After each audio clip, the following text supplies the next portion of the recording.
Mark Levin has done it again. If you've read his books, you know how important he is to the American political conversation. You also know what a wise man he is and his true scholarship. But Levin's new book, American Marxism, which I have here, is arguably the most important thing he's ever written before. Mark, first, let me congratulate you on this book, but then ask you, I read it, and the first question that came to mind for me was, why hasn't this book been written before? It is so timely, so important, so thorough, that it stuns me that this book wasn't written 30 years ago by someone else. First of all, thank you. You and your organization are critical to this country. Well, I think one of the reasons is it's so much damn work. I spent 16 months starting it, then I had to stop it to think about different aspects of all this. And I also think the moment is now. That is, in the first chapter, I tell people, you better look around, because it's not that this counter-revolution is coming. It is here. It is devouring us. It is devouring our culture, every aspect of our culture. It is ubiquitous. It's on television. It's in our classrooms. It's in our universities. It's in our entertainment. It's in corporate boardrooms. It's in the Democrat Party. It's in lawmaking. And if we don't wake up to this now, and not just wake up to it, but do something about it, they're going to win, and we're going to lose. And this country won't be the same country we're living in today. So, you know, in the last chapter, I come up with a bunch of ideas. I think they're important, and I welcome certainly any other ideas, but the point of the first 6 chapters is just to explain who the enemy is. And I mean enemy. I don't mean adversary. I don't mean political opponents. I mean enemy. These people mean to destroy our way of life, our liberty, our freedom. They mean to brainwash our children. That's exactly what they're doing. Destroy our lifestyle and our economic system with a bunch of degrowth fanatics. Open borders. There's a purpose for that. That's part of this whole critical theory model that's going in there, that's taking place. So it just so happens, like with liberty and tyranny, I'm working on this book, these things start to happen, and it's almost a simultaneous effect. These things are happening. I've been writing about it. The book is released. I wish it could have been released a few months ago, but we moved it as fast as we could. You know, I would imagine, Mark, that any employee of CNN or MSNBC or the New York Times or the Washington Post will be rolling his or her eyes at the title, American Marxism. There you go again with red baiting. What I found so interesting about your book as a student of history is that not only do you trace its historical roots back to the Marcuses, to the Hegels, to the Marxists, but you do it in their own words, which is why it's so devastating. Were you looking to do that on purpose, use their own words to condemn Antifa? Yeah, you know, this Joe McCarthyism, Red Scares, you say, I knew this would come. And what this really is this is the unmaking of this American Marxism is what I'm trying to do. The left lies. They are corrupt, whether it's the media, whether it's the Democrat Party or any of their surrogates. So this book isn't written for them. But if they want to pick it up and go through it, there's over 400 endnotes. I do specifically name names, various scholars, various essays, various books. And what I do is, because some of it gets complicated, is I might cite it and then I explain it. Cite it, then I explain it. Right. It's going to be very difficult for the Joy Reids of the world and others to continue to say, as example, critical race theory, which is one section, that it's not based on Marxism. Either she's a liar or she's a moron, because there would be no critical race theory without critical theory, which clearly was hatched by Marxist professors, and they proudly write about it. And these are the founding fathers of these various American Marxist movements that have been spawned from Marxism. Which is why this book is such fundamental reading for anyone interested in what is happening in America today. I can't stress that point more thoroughly. As you look at the landscape today, answer me this. If the American news media were doing their job Do you think that American Marxism would exist today? That is a great question, and my answer to you is I don't think it would. I think it would be mostly an impotent movement. It would remain on the fringes where it started. But part of the problem is, and I have an entire chapter on the media in here, not to regurgitate what I did in Unfreedom of the Press, but update it to American Marxism. What's going on with the American media is they're part of it. They're cheerleading it. They're spearheading it in many respects. They go back to John Dewey, who was very, very proud of what Stalin was doing in indoctrinating the little kids in 1928 when he visited communist Moscow and so forth, one of the great so-called intellects of the so-called progressive movement. All those early progressives were Marxists, or they embraced Marxism, which was totally foreign to Americans back then. They didn't know Marx from Marxism from a doorknob, but today, of course, we do. But to answer your question, the media are so corrupt, and they are so in the back pocket of this element, of these movements. I mean, let's think about it. Where in the media do they oppose critical race theory other than on Fox and Talk Radio and some of the other cable channels? The vast majority of the media promote it, they lie for it, they celebrate it, they bring the radicals on TV to lie about it, to promote about it. Let's look at what else. Immigration. Immigration, there's a whole discussion in the book. This is lat-crit, which is born out of this critical theory too. And what is that theory? Well, basically it's this, that we Americans in this country, we're the illegal aliens. We came here, they say, our ancestors from Europe, white Protestants, although we're not all Protestant, you're Catholic and I'm Jewish, but so be it, doesn't matter. Came here, settled on this land. This country's illegitimate. Everything in the country's illegitimate.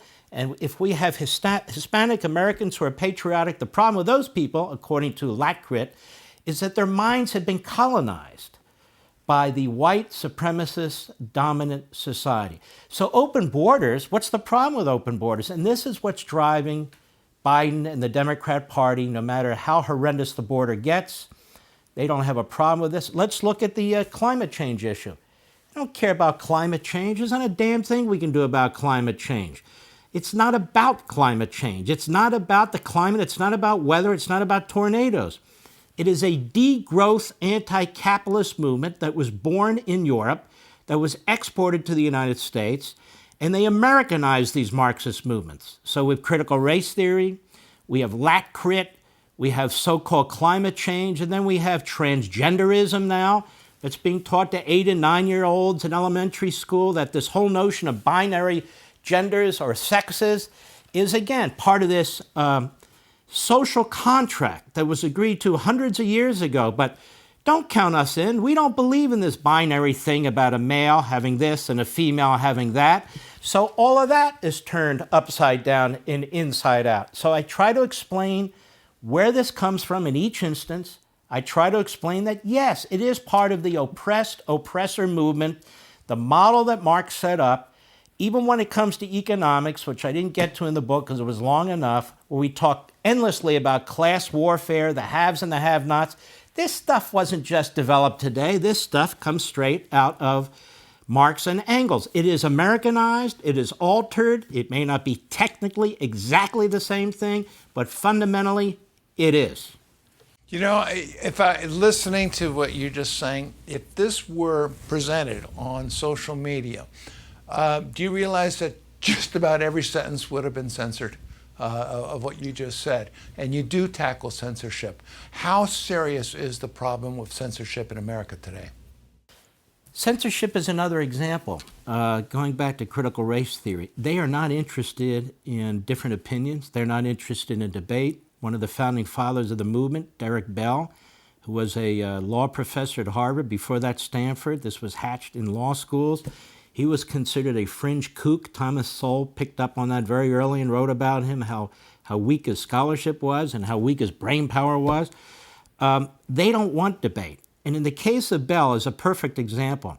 If you disagree with him and you disagree with his racist ideology, that is, you see everything through race and you see everything through whiteness is the enemy, blackness is the victim, again, that model, that Marxist model, and he was a Marxist, you're not to be listened to. You don't matter.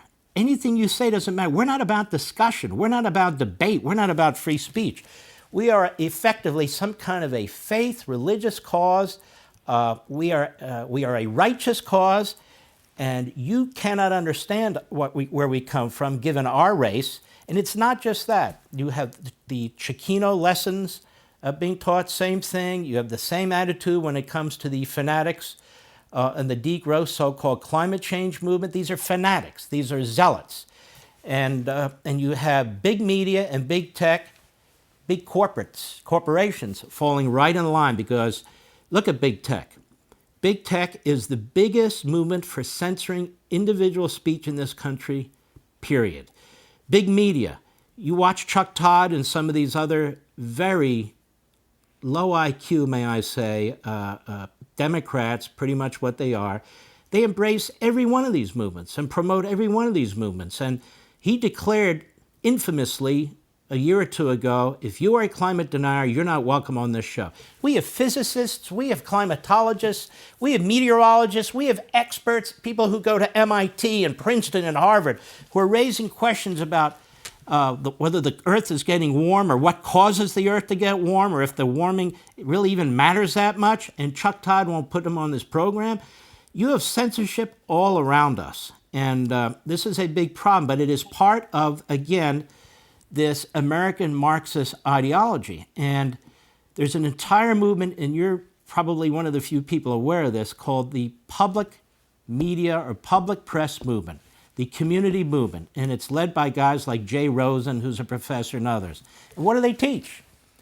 They teach the same thing John Dewey taught about the classroom. You can't just teach math and science and history. There needs to be a social activist agenda that is promoted. There needs to be a narrative like they did in Stalinist Soviet Union. Well, in the American media, there needs to be a narrative. There needs to be a good guy and a bad guy. There needs to be social activism. And what's the social activism? The social activism is an activism that portrays America poorly, that undermines somebody like Donald Trump, that undermines somebody like Ronald Reagan, that undermines somebody who is not one of them. And they are not interested. Look at their Sunday shows. These are propaganda shows. They may have one Rhino or somebody like that and three others. They are not interested in a serious, substantive discussion about the issues of the day. They are applauding and carrying water for the Democrat Party, which is now carrying water for the most extreme elements in their party, the Marxist elements within their own party.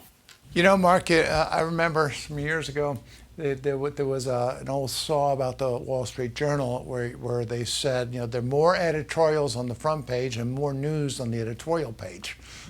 Simply because on the editorial page you had a conservative, but they would tell you what the truth was, and they would tell you what was actually happening. I think the greatest fallacy today is just the term news media.